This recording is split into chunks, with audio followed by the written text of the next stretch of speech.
বন্ধুরা, সবাইকে আরও একবার স্বাগত জানাই আমার চ্যানেলে। আজ কুয়াশা ভেজা এক সুন্দর শীতের সকাল, আর শীতকাল মানেই কিন্তু ছাদ বাগানীদের জন্য এক উৎসবের সময়। আপনারা অনেকেই জানতে চেয়েছিলেন এই শীতে আমি আমার ছোট্ট ছাদে কি কি শাকসবজি লাগিয়েছি, তাই ভাবলাম আজ আপনাদের নিয়ে আমার পুরো বাগানটা একবার ঘুরে দেখি।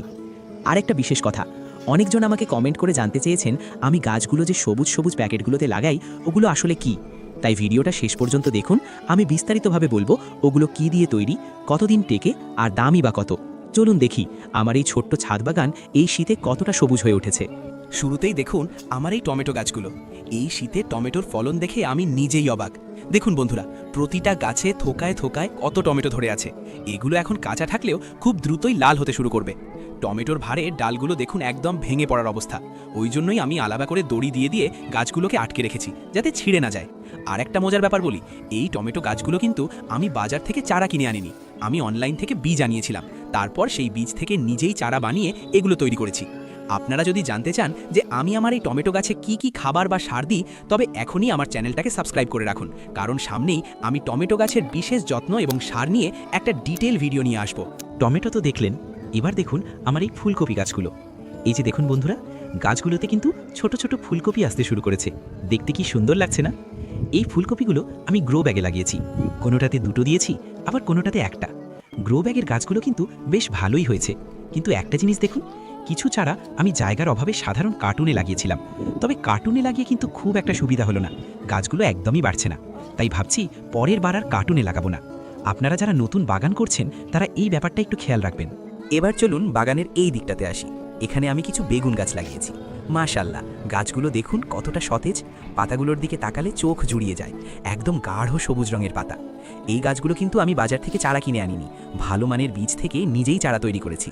আর এই জাতটাকে আমাদের এখানে সবাই আম বেগুন বলে। এর কারণ হলো বেগুনগুলো সাইজে বেশ বড় হয় আর দেখতে একদম গোল গোল হয়। আর সত্যি বলতে এই বেগুনের স্বাদ কিন্তু অসাধারণ। বন্ধুরা, আপনারা দেখতেই পাচ্ছেন এই বেগুন গাছগুলো আমি ওই সবুজ রঙের প্যাকেটে লাগিয়েছি। এগুলোর সাইজ হলো 12x12 ইঞ্চি। আপনারা অনেকেই কমেন্টে এই প্যাকেটগুলো নিয়ে জানতে চাইছেন এর নাম কি, দাম কত, কোথায় পাবেন বা কতদিন টেকসই হবে, সব কিছুই বিস্তারিত বলবো। একটু ধৈর্য ধরুন, ভিডিওর একটু পরেই আমি এই প্যাকেট নিয়ে সব তথ্য দিচ্ছি। আর হ্যাঁ, এত সুন্দর সবুজ বেগুন গাছ আমি কিভাবে তৈরি করলাম বা এর পরিচর্যা কী সেটা যদি জানতে চান তবে চিন্তা নেই, এই নিয়ে আমি আগেই একটা বিস্তারিত ভিডিও বানিয়ে রেখেছি। নিচে ডেসক্রিপশন বক্সে আমি তার লিঙ্ক দিয়ে দেবো, আপনারা চাইলে সেখান থেকে দেখে নিতে পারেন। এবার দেখুন আমার এই বাঁধাকপি গাছগুলো।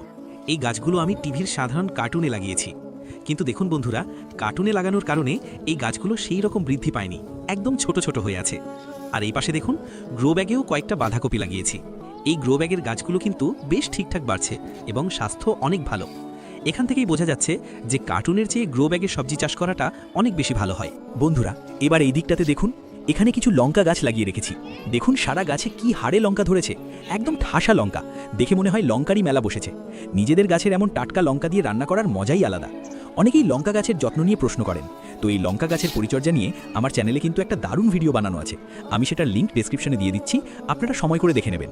এই দেখুন, এখানে আমি কিছু ওয়ান টাইম কাপে বীজ রোপণ করেছি। নতুন চারা তৈরির জন্য এই কাপগুলো কিন্তু খুব কাজের। এই যে দেখুন, এই কাপগুলোতে আমি সাদা বেগুন লাগিয়েছি, এগুলোতে লাগিয়েছি ক্যাপসিকাম, এটাতে দিয়েছি স্ট্রবেরি বীজ, আর এই কাপটাতে আছে চেরি টমেটোর বীজ। এছাড়া এই পাশেরগুলোতে দেশি টমেটো আর পেঁয়াজের বীজ লাগিয়েছি। দেখুন একই সাথে কত রকম চারা তৈরি হচ্ছে। এই বীজগুলো থেকে যখন চারা বের হবে তখন আপনাদের আবারও দেখাবো। যারা নতুন বাগান শুরু করছেন তারা কিন্তু এভাবে ছোট ছোট কাপে বীজ থেকে চারা বানিয়ে নিতে পারেন। বন্ধুরা, এবার আসি সেই কথায় জানিয়ে আপনারা অনেক জানতে চেয়েছেন, আমার বাগানের এই সবুজ প্যাকেটগুলো আসলে কি। এগুলোর নাম হলো HDPE গ্রো ব্যাগ।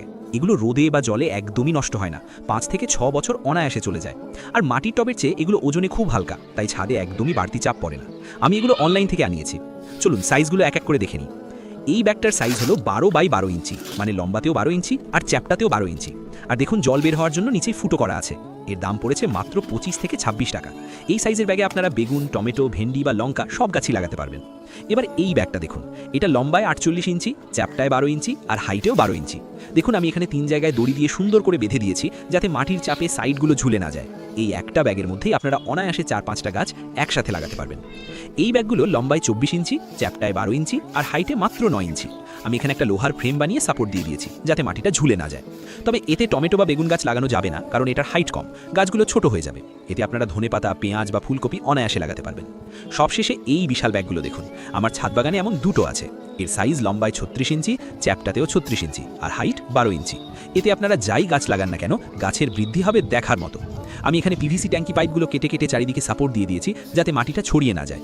আর নিচে দেখুন ইট দিয়ে উঁচু করে রেখেছি যাতে ছাদের উপর সরাসরি গ্যাস বা ড্যাম্প না লাগে। আপনাদের কেমন লাগলো তা কমেন্টে অবশ্যই জানাবেন।